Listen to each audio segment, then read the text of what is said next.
I toured Auschwitz, the Nazi concentration camp, where 1.1 million men, women, and children lost their lives.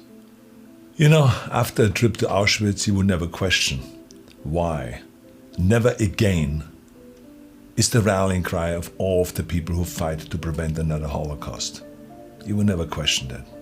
Almost all of them were ruthlessly murdered simply because they were Jewish. When you walk through a place like Auschwitz, you feel a tremendous weight.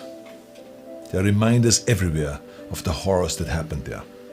The suitcases never claimed by the prisoners, who were told to remember exactly where they left their belongings so they could retrieve them after they were finished with their showers.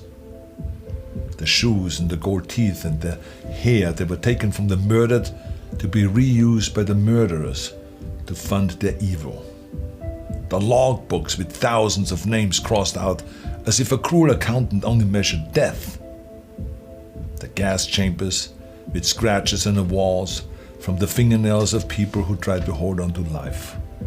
The crematorium, where the Nazis tried to erase all of their atrocities. Let me tell you something. The weight on your back hits you at the very beginning heavier than any squat I've ever done. And it never goes away. It's the feeling of history, of millions of voices that were silenced decades ago, begging you,